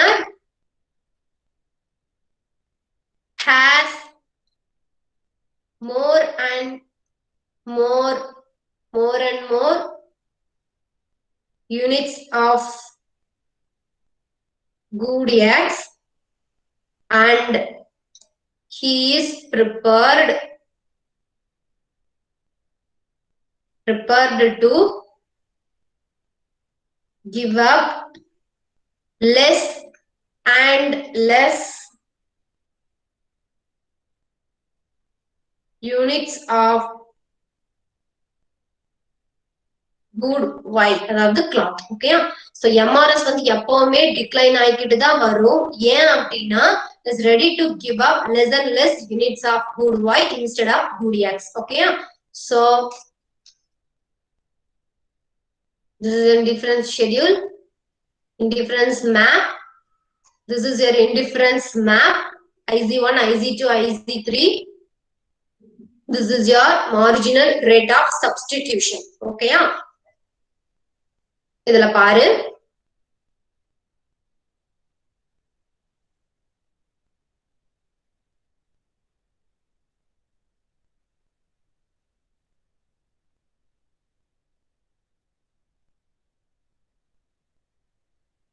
நெக்ஸ்ட் ப்ராப்பர்ட்டிஸ், அதாவது இன்டிஃபரன்ஸ் கர்வுடைய ப்ராப்பர்ட்டிஸ் வந்து என்னன்னு சொல்லி பார்க்கலாம். Okay,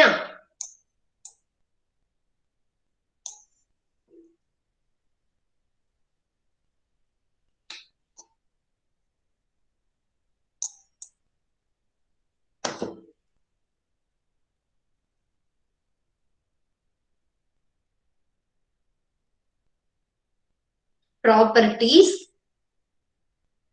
of indifference curve. So ரொம்ப ரொம்ப ரொம்ப முக்கியமான ஒரு பாயிண்டடா properties of indifference curve. Okay, listen. So before that நான் இங்க வந்து உன்னோட இந்த டயக்ராம் போடுறேன், இன்டிஃபரன்ஸ் கர்வ் டயக்ராம் வந்து சைட்ல போட்டு வைக்கிறேன். ஸோ அப்பதான் வந்து உனக்கு தெரியும். Okay,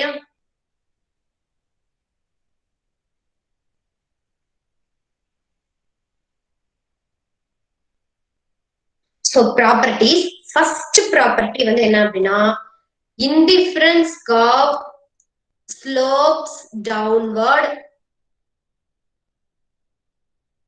Indifference curve slopes downwards to the right side.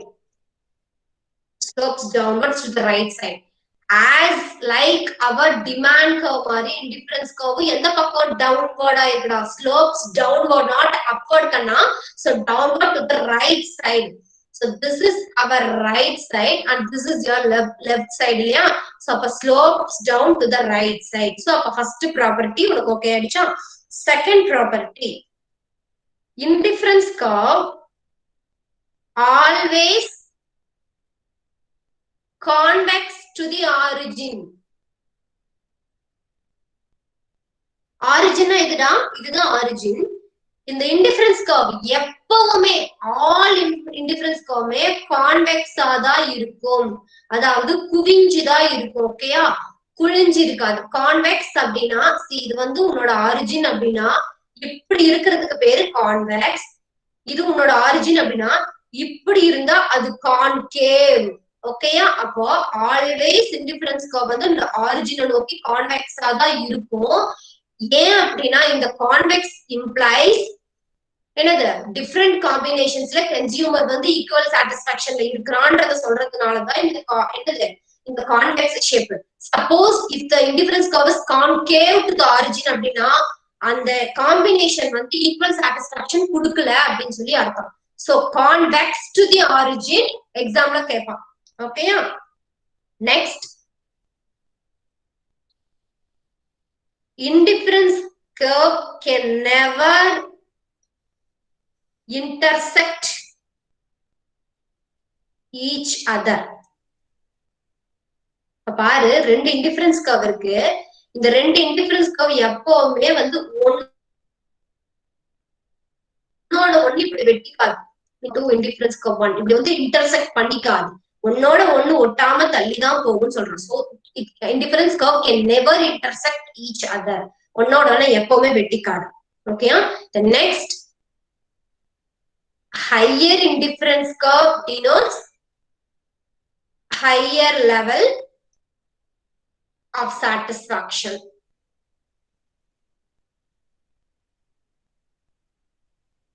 Okay, lower indifference curve denotes lower level of satisfaction. Okay, da. So these are all the properties of indifference curve. Okay. Next, final one, the indifference curve will not touch either axis.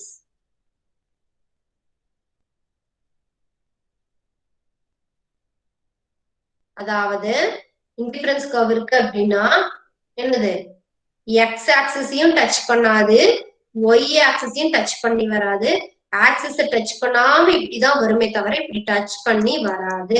So ரெண்டு axis-ஐயுமே எப்பவுமே வந்து touch பண்ணாது. ஓகேயா? See, this is your properties of indifference curve. So indifference curve slopes downwards to the origin.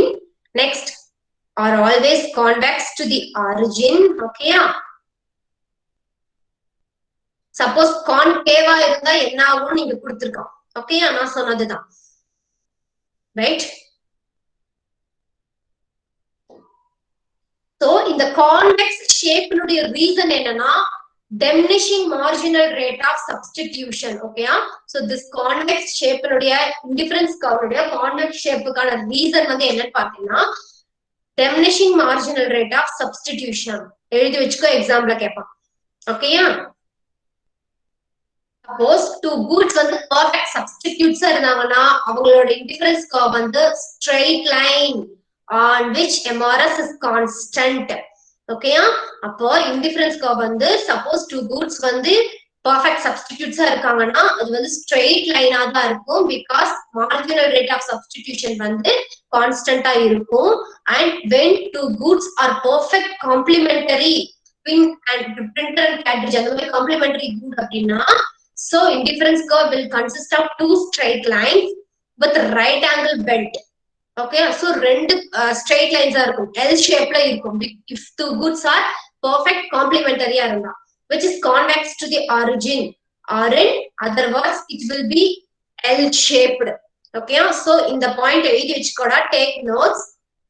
When two goods are perfect substitutes, okay, indifference curve is a straight line on which MRS is constant. If two goods are perfect complementary அப்படின்னா indifference curve will be consist of two straight line L shape bent. Okay, so example கேட்பாங்கன்னா எழுதி வச்சுக்கோ, தயவு செய்து எழுதி வச்சுக்கோ. Okay,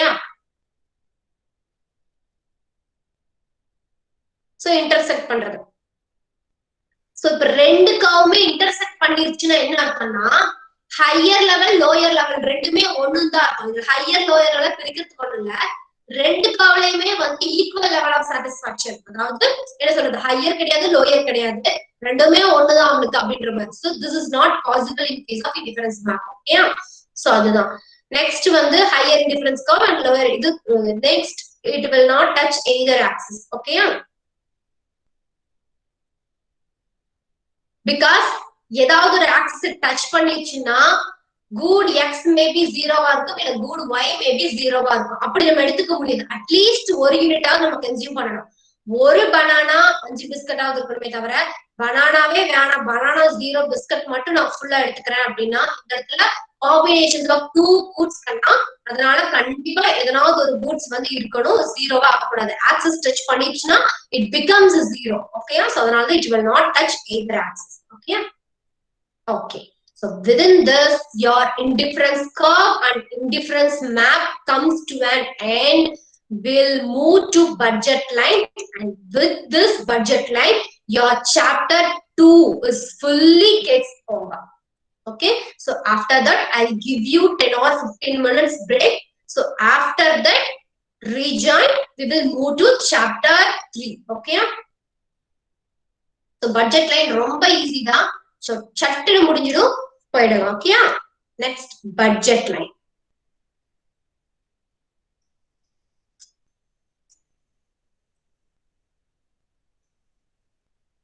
okay, budget line. see budget line na enna ma'am, budget line na enna ma'am அப்படினா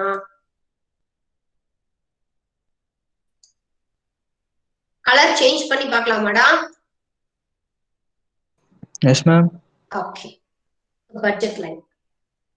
Hey, nice la. Super, ma'am. Super, ma'am. Budget line shows all those combinations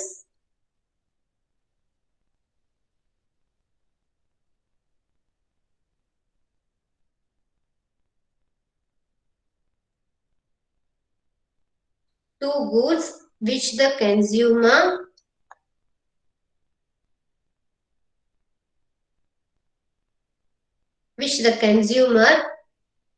can buy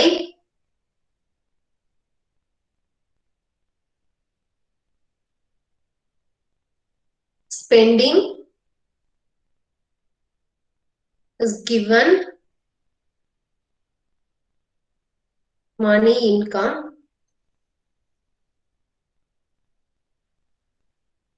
on those two goods at their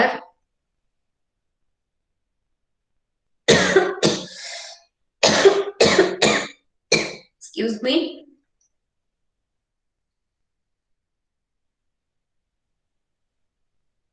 okay. So budget line அப்படினா என்ன மேம்னா, இது வரைக்கும் நம்ம வந்து indifference curve பார்த்தோம். So indifference curve என்ன சொல்லுது, two goods, two different combinations வந்து which will giving me equal level of satisfaction சொன்னேன் இல்லையா? So அப்போ அந்த shows all those combinations of two goods which the consumer can buy, spending his given money income on those two goods at their given price. So அப்போ ரெண்டு goods உடைய price வந்து எவ்வளவு வேணா இருந்துட்டு போட்டும், அந்த காம்பினேஷனுக்கு என்னோட given money income நான் எப்படி ஸ்பெண்ட் பண்றேன் அப்படின்றதுதான் பட்ஜெட் லைன். ஓகேயா? Okay. See,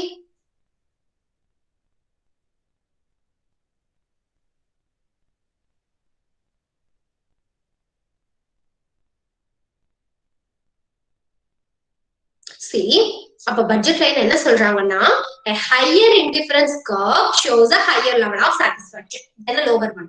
ஆமாவா? lower curve விட higher indifference curve எப்பவுமே நம்மளுக்கு higher level of satisfaction கொடுக்குது நம்ம படிச்சோம். So அப்ப consumer வந்து in his attempt to maximize satisfaction will try to reach the highest possible indifference curve.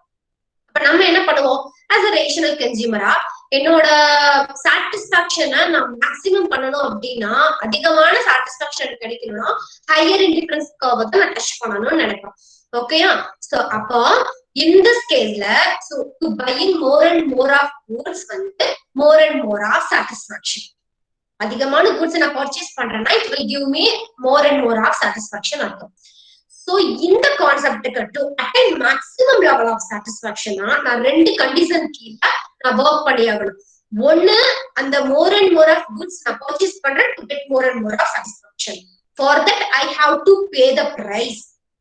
Second, என்னோட லிமிட்டட் இன்கம் வந்து அந்த more and more of goods வாங்குற அளவுக்கு என்ன வந்து அலோவ் பண்ணணும். For two constraint, he has to pay the price for the good. Second, he has a limited money income which to purchase the goods. ஒன்னு, அந்த more and more of goods நான் வாங்கணும்னா எனக்கு அதிகமான சாட்டிஸ்பாக்சன் கிடைக்கும். அவ்வளவு goods வாங்கணும்னா என்னோட லிமிட்டட் இன்கம் என்ன அலோவ் பண்ணணுமே. சோ இதுதான்டா. அப்போ consumers choices are limited by the budget available to him. என்னதான் மார்க்கெட்ல உனக்கு ஹையர் இண்டிபெண்டன்ஸ் கர்வ் கிடைச்சாலும் உன் பட்ஜெட் வந்து உன்னை வாங்குறதுக்கு அலோ பண்ணணும். அப்போ ஒண்ணு எனக்கு சாட்டிஸ்பாக்சன் ஈக்குவலா இருக்கணும், மேக்சிமம் லெவலாவும் இருக்கணும், என் பட்ஜெட்டையும் தாண்டக்கூடாது. இதுக்காக வந்த கான்செப்ட் தான் என்ன அப்படின்னு பார்த்தோம் அப்படின்னா பட்ஜெட் லைன் அப்படின்னு சொல்லி சொல்லுவோம். ஓகேயா? சோ பட்ஜெட் லைனோட யூசஸ் என்ன பண்ணா, ஒன்னு I have to attain higher level of satisfaction, plus என்னோட பட்ஜெட் வந்து மீறிடக்கூடாது, ஈக்குவல் லெவல் ஆஃப் சாட்டிஸ்பாக்சனும் இருக்கணும். சோ இத நான் தெரிஞ்சுக்கிறதுக்காக தான் பட்ஜெட் லைன் வந்தது. ஓகேயா? சோ அப்போ இதுதான் the price of good X and quantity of good X plus price of good Y, quantity of good Y ரெண்டும் சேர்ந்து பட்ஜெட் லைனை தாண்டி இருக்கக்கூடாது. அதுதான்டா. சோ இந்த இது ஒண்ணு நீ ஒண்ணு பெருசா ரொம்பலாம் யோசிக்காத. சோ இப்ப வந்து quantity of good X into price of good Y, good X இந்த ரெண்டும் சேர்ந்தாதான் அந்த கூட்ஸோட பிரைஸ் என்னன்னு அர்த்தம். Plus quantity of good Y plus price of good Y, அதாவது எவ்வளவு பர்ச்சேஸ் பண்ணா அந்த கூட்ஸோட பிரைஸ் என்ன, அதுதான் மணி. இந்த ரெண்டும் சேர்ந்து என்னோட பட்ஜெட்டை வந்து தாண்டிடக்கூடாது. ஒண்ணு பட்ஜெட்டுக்கு ஈக்குவலா இருக்கணும், பட்ஜெட் உள்ள வரணும், இல்ல பட்ஜெட்டை விட உள்ள வரணும், பட்ஜெட்டை விட எக்ஸீட் ஆயிடக்கூடாது. சோ அததான் சொல்றேன்டா. ஓகே ஓகே சி அப்போ நம்மளோட பட்ஜெட் லைன் டயக்ராம் வந்து பார்த்தோம் அப்படின்னா, பட்ஜெட் லைனோட டயக்ராம் வந்து பார்த்தோம் எப்படி இருக்கும்னா,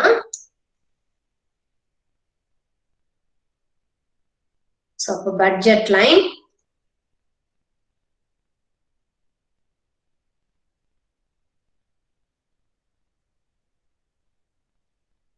okay.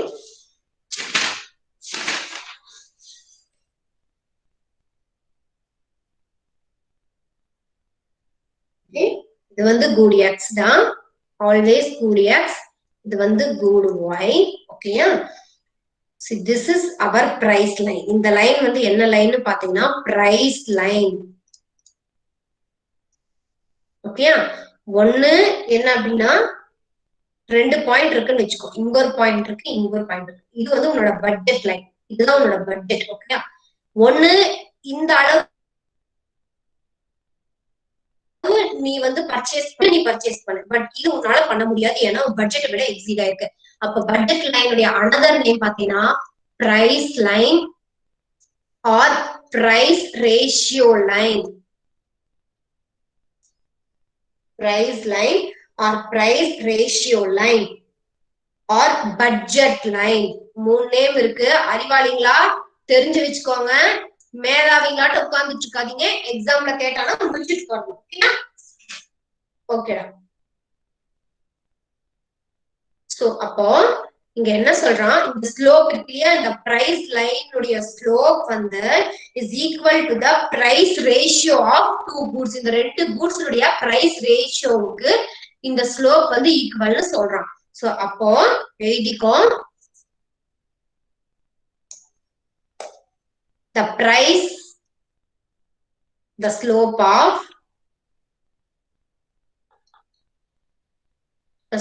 of budget line. The budget line உடைய இந்த ஸ்லோப் எதுக்கு ஈக்குவலாமா, slope of budget line is equal to the slope of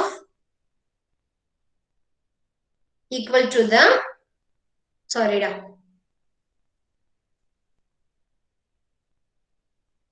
okay, is equal to the price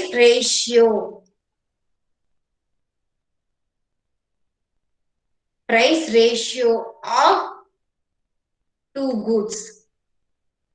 அதாவது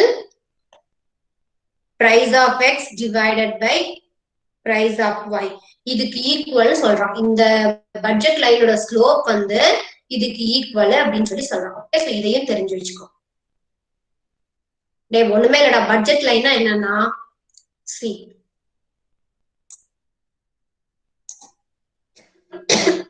எனக்கு மேக்ஸிமம் சாட்டிஸ்பாக்சன் கிடைக்கணும், அதனால நான் மேக்ஸிமமா பர்ச்சேஸ் பண்ணணும்.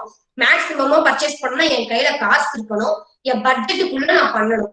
அதுக்குள்ள பண்ணணும்னா எந்த லெவல் ஆஃப் சாட்டிஸ்பாக்சனை நான் சூஸ் பண்ணணும், அதுதான் பட்ஜெட் லைன் அப்படின்றது. ஓகேயா?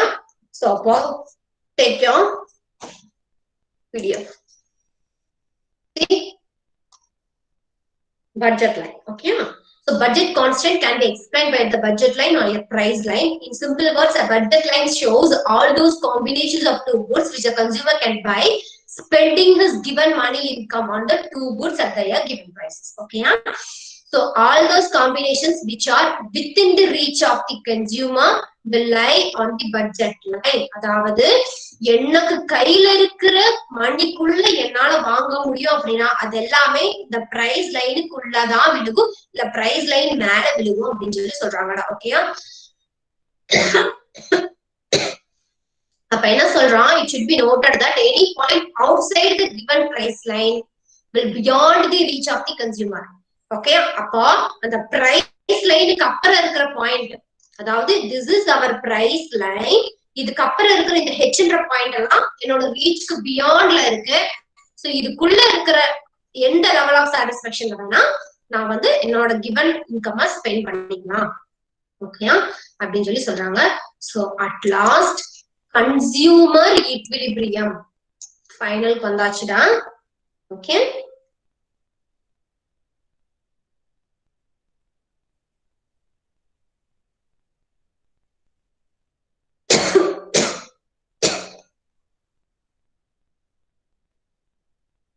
so consumer equilibrium.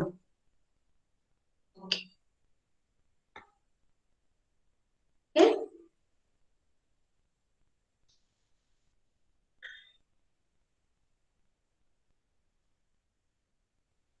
Okay. So consumer equilibrium அப்படின்றது என்ன அப்படின்னா, a consumer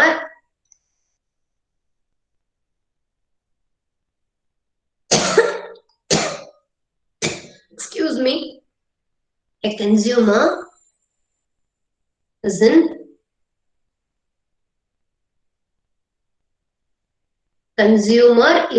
equilibrium. A consumer is in equilibrium when he is deriving maximum satisfaction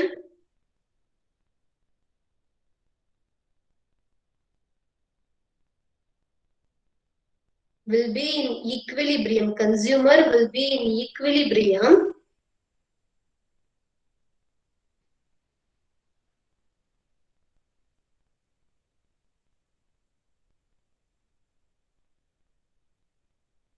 when he deriving maximum satisfaction from the good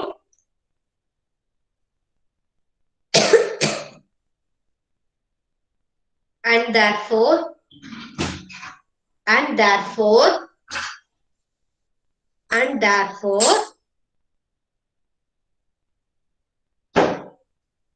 is in no position to rearrange his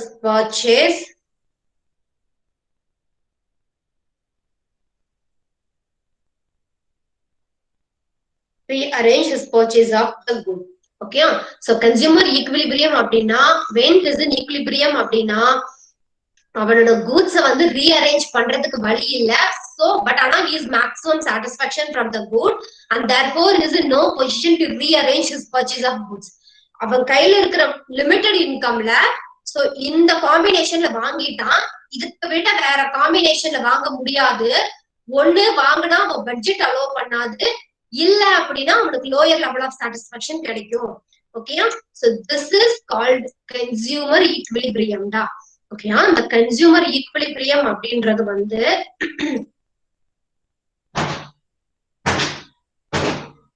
so consumer equilibrium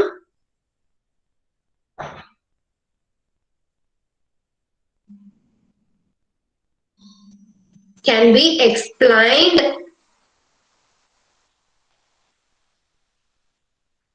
by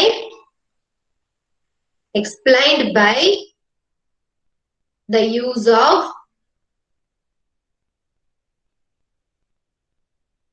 use of both indifference curve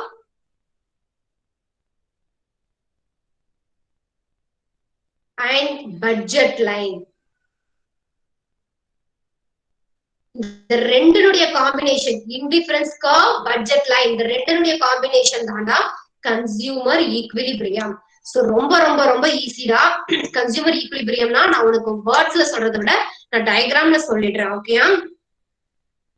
so first வந்து என்னது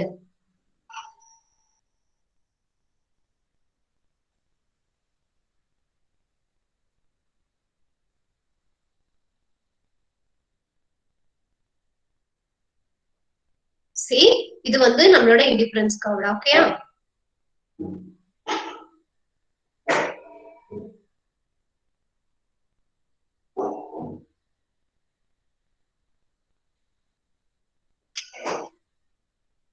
diagram வந்து நல்லா பாத்துக்கோ. So this is indifference curve 1, indifference curve 2, indifference curve 3. ஓகேயா? இங்க good x and ஓகேயா? So இது வந்து உனக்கே தெரியும் என்ன அப்படின்னா நம்மளோட இன்டிஃபரன்ஸ் கர்வ். ஓகேயா? இதுல இப்போ என்னன்னா budget line. So budget line நீ வந்து நீ ஸ்ட்ரைட்டா வரைஞ்சுக்கோக்கனா. ஓகே, எனக்கு இதுல பென்ல வந்து வராது, ஸ்ட்ரைட்டா வராது. Okay, so this is our budget line. ஓகேயா? சோ கன்சியூமர் வந்து ஈக்விலிபிரியம் அட் பாயிண்ட் இ. ஓகேயா? ஏன் அப்படின்னா the budget line. ஓகேயா? சோ அப்போ பட்ஜெட் லைன் வந்து எதை சொல்லுது? நம்ம கையில இருக்கிற இன்கம்ல எந்த காம்பினேஷன் வாங்க முடியும் அப்படின்னு. For example wait,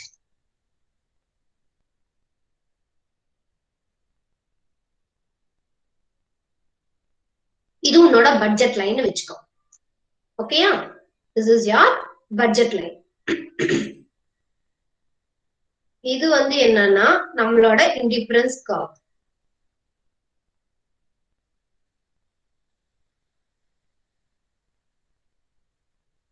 So indifference curve 1, 2, 3. ஓகேயா? இப்போ உனக்கு வந்து ஒரு டவுட் வருது, மேம் இதுல வந்து எந்த இன்டிஃபரன்ஸ் கர்வ் நான் சூஸ் பண்றது அப்படின்னு. So higher level as a rational concept indifference curve தான் நம்ம சூஸ் பண்ணுவோம். ஏன்னா to get maximum satisfaction. ஆனா இங்க ஹையர் லெவல் வந்து நம்ம சூஸ் பண்ண முடியாது. ஏன்னா இது நம்ம பட்ஜெட்டை விட எக்ஸீட் ஆயிருக்கு. இந்த லெவல் ஆஃப் காம்பினேஷன் உனக்கு வேணும் அப்படின்னா உங்களோட budget will not allow to purchase in this level. சரி, ஓகே, என்னோட பட்ஜெட் இதுக்கு அலோவ் பண்ணாது. அப்போ இந்த கர்வ் நான் வந்து இந்த லெவல் எடுத்துக்கிறேன், இது என்னோட பட்ஜெட் உள்ளதான இருக்கு அப்படின்னா this will gives you lower satisfaction. இல்லையா? lower level of indifference curve gives lower satisfaction. அப்ப நான் எதை தான் சூஸ் பண்றது அப்படின்னா so an indifference curve tangent to the budget line. In this point the consumer will be in equilibrium. Which point அப்படின்னா indifference curve is tangent to the budget line. budget line ஒட்டி போகிற இந்த point choose பண்ண அப்படின்னா compared to this you get higher level of satisfaction and என்னது உங்களோட பட்ஜெட்டையும் exit ஆகாது. அப்போ you will get higher level of satisfaction and within your budget. அப்போ இந்த பாயிண்ட்ல consumer will be in equilibrium. So this is consumer equilibrium price, this is consumer equilibrium quantity.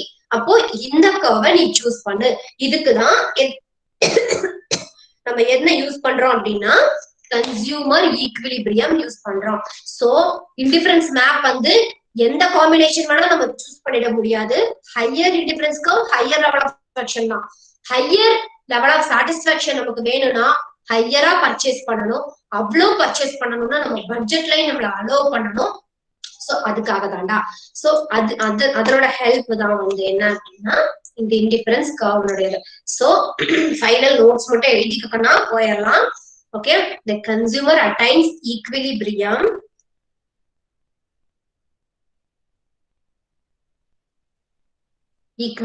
of consumer at point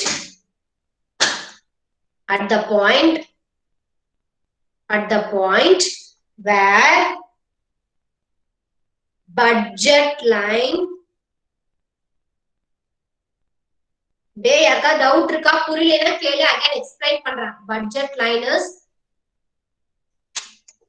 tangent to the indifference curve இந்த பாயிண்ட்ல consumer வந்து ஈக்விலிபிரியம்னு சொல்றாங்க okay so அப்ப அது என்ன அப்படினா marginal utility of x divided by price of x equal to marginal utility of y divided by price of y okay இது வந்து consumer equilibrium சொல்றாங்க ஓகேடா and next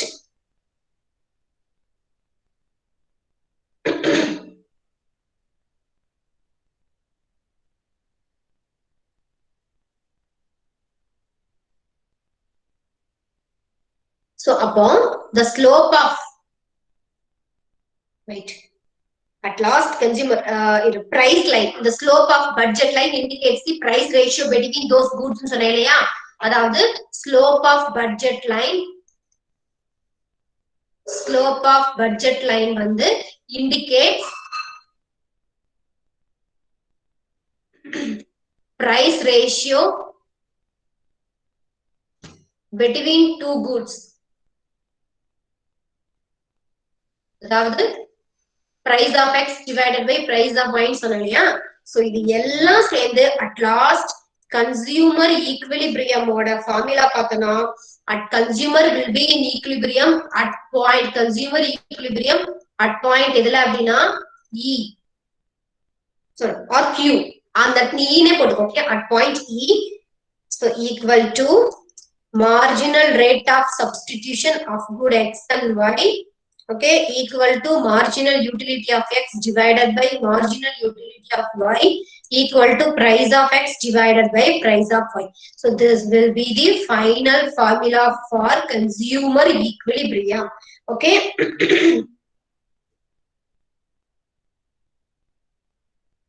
so within this our chapter 2 comes to an end okay unit 1 gets over unit 2 gets over and unit 3 also gets over so யாருக்காவது ஏதாவது doubt இருக்கா students anybody having doubt No, ma'am. girls No, ma'am. okay so we will take break be here at 7:35 okay so now time is 7:20 here 7:35 க்கு இங்க வந்துரும் okay 15 minutes break எடுத்துக்கோ after that maybe classes till 8:30 or 8:45 வரைக்கும் இருக்கலாம் so நம்ம எவ்வளவு complete பண்றோமோ அத பேஸ் பண்ணி so take break and then come thank you all